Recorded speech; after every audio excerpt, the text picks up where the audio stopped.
Hill Sound Radio, we back in the building. Yo, checking in with our guest Nina B. How you doing today? I'm doing real good today. Feel good for outside. Happy Sunday. Happy Sunday. All right, now you just dropped your project. How you feeling? I'm excited. Pretty Spitta. I'm excited as ever. It's my first project. I've been rapping for a long time. Never put out nothing. How long? I've been rapping since I was 16. I'm 27 now. Okay. Never put out a project. What was the why you ain't putting nothing out? I'm a procrastinator, and I got a bed. And then I had stopped for a while. I had took a break for like 5 years, and I really just started back like last year. What got you back in there? Because it was time. Like, I only stopped because I had got pregnant.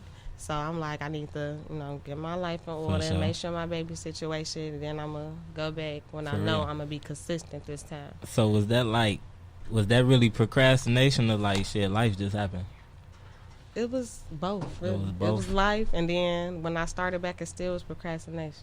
Okay, I got you. So like early on, like, what was you dropping back then? Was you just dropping like singles, or like you was just freestyling? What was remixing people songs, just like everybody used to do. Like my first thing I ever dropped was the Make It Rain remix. Oh, the Travis Porter. Yeah. Okay. Damn, when she said Make It Rain, I instantly thought Lil Wayne and DJ Khaled. For sure. Now, Fat Joe. Now you say you started at 16, so what made you want to rap? I just always been real into music. Like, when we was in grammar school, me and, like, my female friends, we'd be up at the lunch table rapping, like, playing too much. Like, just making songs, remixing Lil Wayne songs, just playing. And then when I got to high school, when I finally recorded it, when people in my high school heard the song, everybody's like, you good. I think you should really rap. Woo, woo. So then I started taking it serious after that. Okay. And I just never stopped, really. So who would you say was some of your musical influence? You already spoke on Lil Wayne. Lil Wayne, Nicki Minaj, Missy. I used to listen to a lot of Big Pun and Tupac just up in my household from my parents listening to it. So that was like my inspiration. Now you say this your first project. So how did it feel just being in a recording process to making your first project? I mean, it was just regular to me, really, because I've been recording a lot. I always put stuff together, say I'm going to put out a project, so I always had, like, little track lists and stuff for songs, and I just never actually put nothing out. But, like, when we was actually sitting down, and it was, like, for real, like, we got a date on it, I just felt kind of relieved and proud of myself, really. So, going into it, like, obviously, you say you record a lot, so you got to have a lot of songs. So right now, you could drop another project and easily. Yeah. So why record so many songs and then, like you say, you procrastinating? Why you be like, nah, this ain't the time? You said why I say it's not the time? Yeah. Like, why it takes so long? I don't know. It's like sometimes I doubt myself a little bit. And then it's like when I make new music, it always sound better than the last stuff I made anyway. So I'm like, I could just keep recording, I'm going to get better. I want to put out something good. I don't want to put nothing out mediocre, and it's the first thing. So I just really took my time with I ain't want to rush and just put out anything just because I got music recorded, Yeah, so what would you say was that song that you recorded way back when, and it was the moment like, okay, yeah, I'm really good at this? My first song that I felt like that gotta be 8 Bad B Words. That's super old, like 2017 old. Now, coming up as a female rapping in Chicago, like, what are some of the challenges you face on, like, a daily basis? It's definitely just getting underestimated just because you're a female off back. And then working with people, working with certain males, it's like sometimes they want you to do, like, extra. They get in their feelings sometimes like the females do. And they'll fall out quick over the most petty stuff. Like, I asked for your number. You ain't want to give me your number. I ain't recording you. Like, petty stuff like that. But I really don't care. I just stick with my team. For sure. I seen a post. Well, it was actually an article. Let's say the term First Lady of Hip Hop should be like, I'm going to just say abolished, but forgotten about. How do you feel about that? Do you feel like is that they was basically saying like the First Lady of Hip Hop is like a a separate section. So do you feel like that should be abolished? I keep saying abolished, but forgotten about. With the first lady, I don't know. Like for instance, that's like I'm gonna just say Nicki Minaj. How she been running shit for so long? Then they had the Mount Rushmores. Then they forgot her on it, and that's really what sped it up. So like it's like putting women in a separate category, calling them the first lady of hip hop instead of just throwing them into the masses. I mean, I think they should get thrown in the masses. They should. It's because it's females that could keep up with the dudes rapping. Mm-hmm. So, yeah, they should. They ain't got to abolish it, but yeah, they should just put it all in the same category, yeah. For sure. Yeah, I was just asking because you got people like Nicki and you had Lauryn Hill, you got Missy Elliott, people that run eras, but it's like they'll put them in like first lady or set them to the side compared to another artist. For sure. Now with everything going on, COVID happening and all that, like how did that impact your recording process? It made it easier since it wasn't going on. So I wasn't like I'm outside. I ain't going to the studio. I was more locked in since I ain't had nothing to do for real. So COVID actually did me justice, and then it had a lot of time for me to like get my mind together and focus on what's really important and what I really want to do. I was able to like map down a lot of stuff, get way more done than I ever did, honestly. What would you say is your favorite song on this project? Like if you just had to pick one. My favorite song is Pop It. Pop It? That's my favorite song. Why is that? It's a twerk song, and that's just me. I'm a twerker. My favorite song was "Tell Me" with you and Jazz. Mm-hmm. Like that felt like that could be like a #1 record type shit. Like instantly when I heard that, it gave me like Aaliyah vibes. Mm-hmm. Like are y'all gonna push that? Cause you said you shooting a video for every record on there. Yeah. So when y'all do that, y'all gotta be like on a boat or some shit. We gotta be super lit, like some real sexy, laid back, cool vibes. Man, it really gave me #1 record vibes. I'm like, damn, this song's so cold. Like y'all, you and Jazz just came together and meshed so effortlessly. Like it didn't sound forced or nothing. It just sounded like it was real organic. Like y'all was in the studio, y'all just came up with that vibing. I mean, so we actually wasn't in the studio together when we made the song. Oh, shit. That's even more surprising. Right. We wasn't in the studio together. Jazz had recorded the hook on her own. So it wasn't even like a thing where like she recorded it and it was like she wanted to have me on it or nothing like that. It was just something she had recorded at the studio that I be recording at. Yeah. So then they just brought it to me like, you should do it, like you should do the verses on it. And that's how it happened. But I know Jazz, so, and I like her, and I like her voice anyways. So that's why it probably sounded like that anyways. Because if we was in the studio together, it probably would have not changed anything. Like, it just felt like we was anyway. Now, I've never been a rapper, you feel me? All of us have tried to rap. Like, I done put pen to paper, you know what I'm saying, and tried to rap, but it's not in me. So what about a beat makes you say, oh, man, I'm finna kill this shit? When I hear a beat, something got to instantly pop up in my head. Like, I'm going to know I'm back. I'm not one of them people that listen to a whole beat out and be like, okay, I might write to it. It's like when I hear it and then don't nothing pop in my head the first time I hear it, I'm like, okay, nah, I'm not going to use that beat. Right.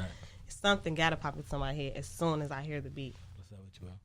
Now we got a couple records from you queued up, so let's talk about Pop It. You said that was your favorite record, so actually talk about that record, who produced that record, and then intro us to that. So Pop It is produced by All Day. Toy, No Story, she the feature on it, and she came in the studio. We was in the studio together when we did Pop It. She came in, she did what she had to do, and turn up, Pop It.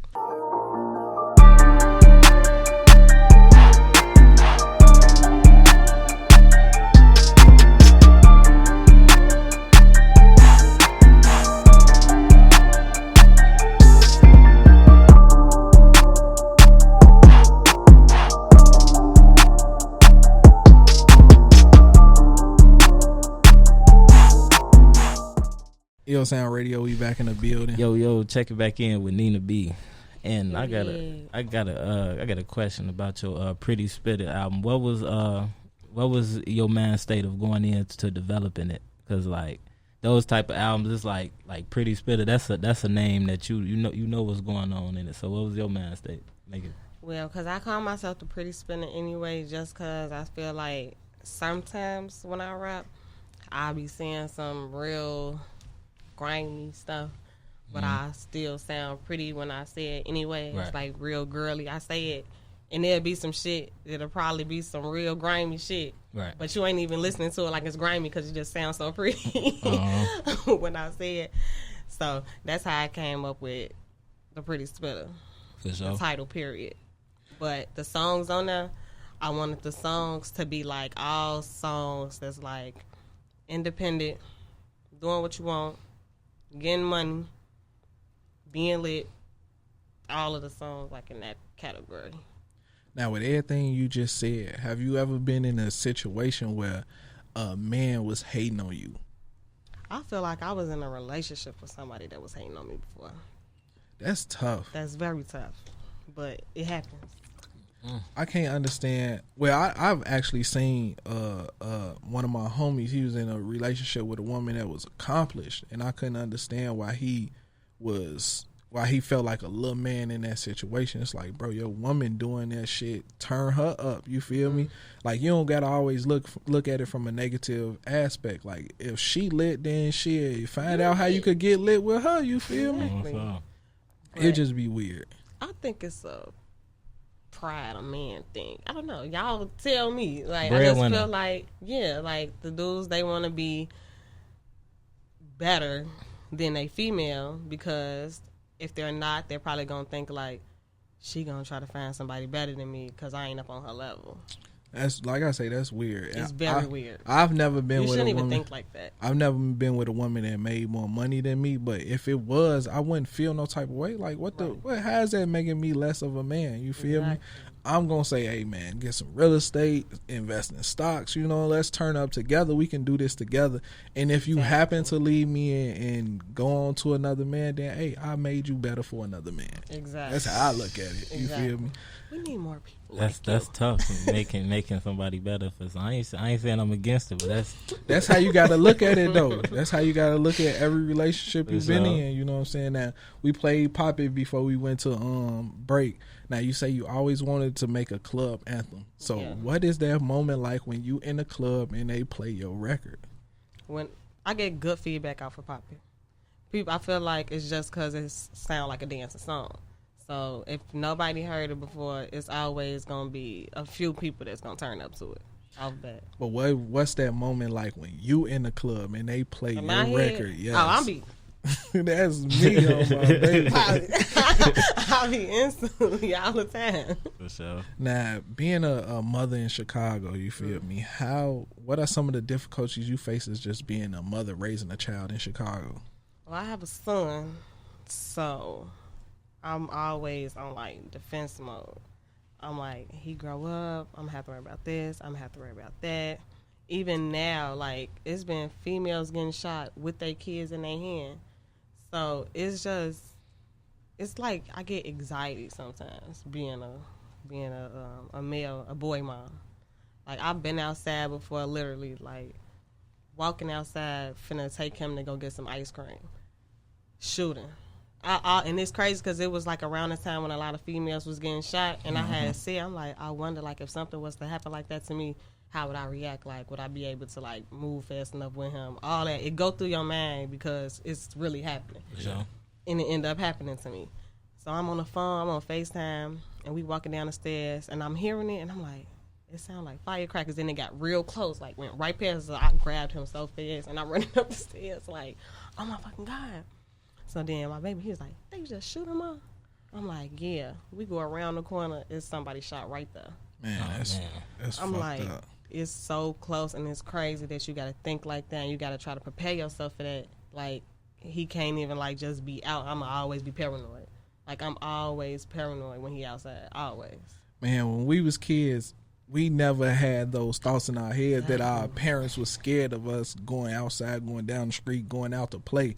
And I deal with the same thing. Like, I won't let my kids outside without me. I don't even want them. Yeah. I don't even want them with family members outside without me type shit. Like, I know, like, I be I call his father when he with his father. I'm like, where you at? Like, where my baby at? We in the car. Where y'all going? I don't want him in the car. Why you running around? Like, I don't want him in the car. Like, I be so paranoid. And I try not to be like that because I don't want to cradle him and feel like I'm just holding him back. Because my baby outside body. He love being outside. Yeah. Like, he would cry if he can't go outside.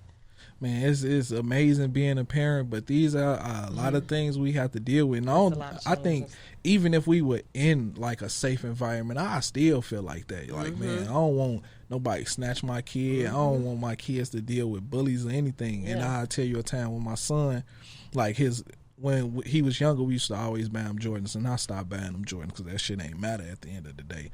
But his mom was still buying him Jordans, and he went to school, and he was talking about another little boy's shoes, and the little boy punched him. And I'm like, bro, you got what you deserve because you was talking about this little boy's shoes. We don't move like that, you feel me? Yeah. Now, I hate that my son got punched, but I told him, like, bro, if you're gonna talk about somebody, you gotta deal with the consequences that come with it. But at the same time, bro, don't let nobody punch you. You know what I'm saying? You gotta turn up. You know what I'm saying? For real.